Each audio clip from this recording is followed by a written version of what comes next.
Where do we even start with this whole Lieutenant General Sibiya story? It's got all the hallmarks of a B-grade thriller.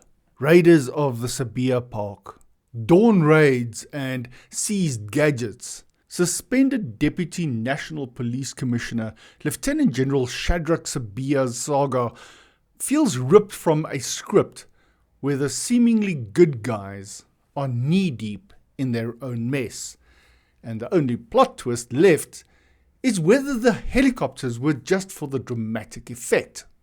Let's buckle up, because this one's a cocktail of defiance, drama, and that special essay flavor of, is this justice or just jockeying for position? So a quick flashback to Thursday morning, 9 October in Centurion. Sibiya's home gets the full SWAT treatment around 3 a.m. the morning.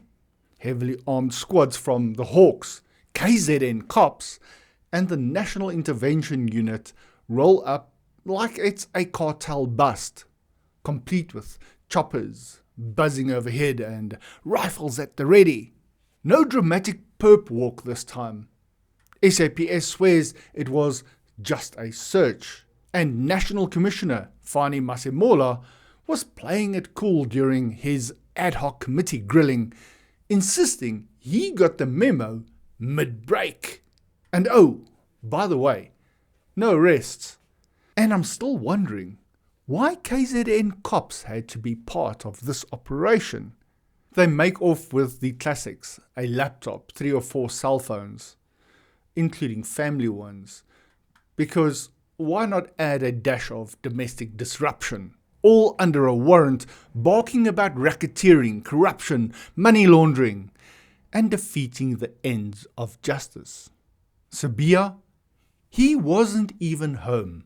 He was off in Santon lawyering up when his wife gave him the alert. Honey, there are helicopters overhead. But he hot-footed back and cooperates like a pro, and then unleashes the real show.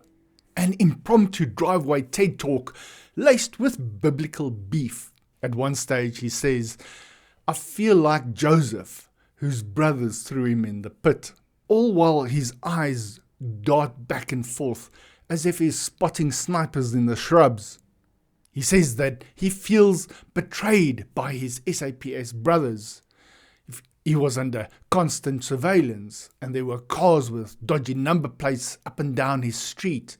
Sibiya painted a picture of full-on siege, stating that his life and his family's were dangling by a thread. The kids, traumatized in the pajamas. His elderly mom, collateral in the crossfire. And the timing, well, suspicious.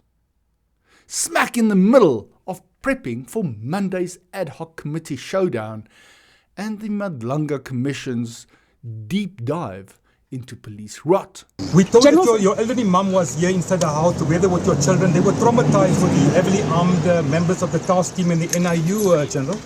In task force, it is the case, and I wish my colleagues could be at least thinking for my kids, my family.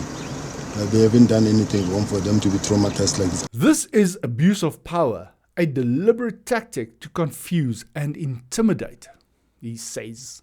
This search for today, it is meant to disrupt me.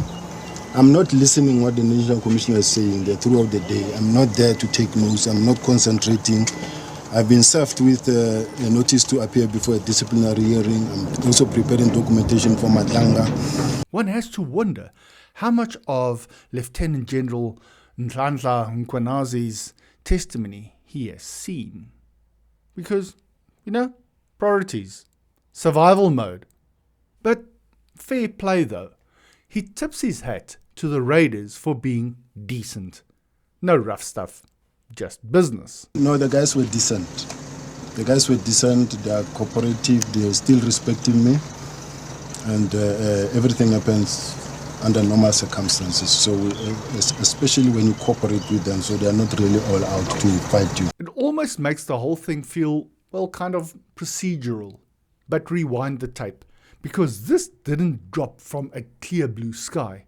Sibiya's been in the hot seat since July, when KZN's Mkhwanazi, the syndicate slayer with a reputation for actually doing the job, went nuclear in a presser, fingering Sibiya as the linchpin in a cozy cabal with suspended Police Minister Senzo Mchunu and Northwest fixer Brown Opa Mokhotsi, and a Rolodex of Gauteng gangsters and tender tycoons like Vuzi Muzi Kat Matlala.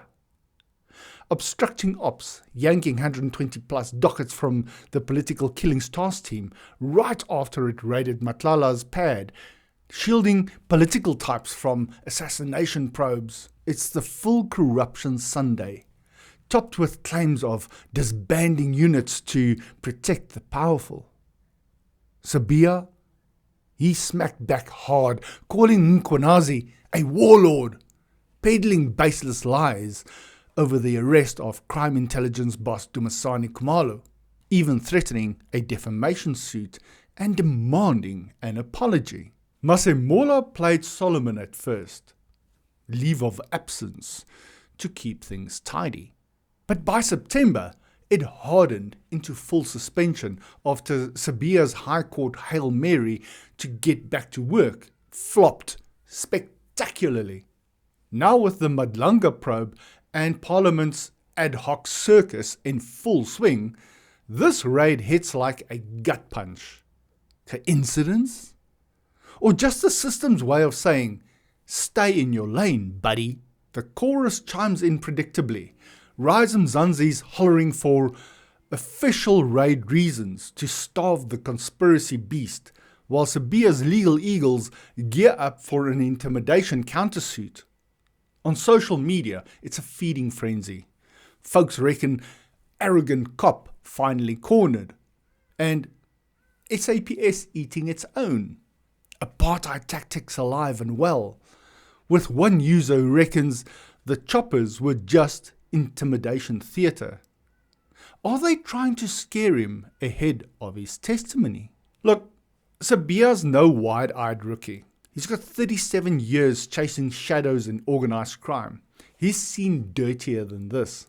But dawn raids on your own turf, yanking family phones right before you spill to the nation. This does not seem quite like protocol. It seems there might be a pressure valve hissing steam, with a side of know your place. If this is SAPS self-policing, no wonder public trust is circling the drain like a bad hangover. But speculate away, who tipped the helicopters?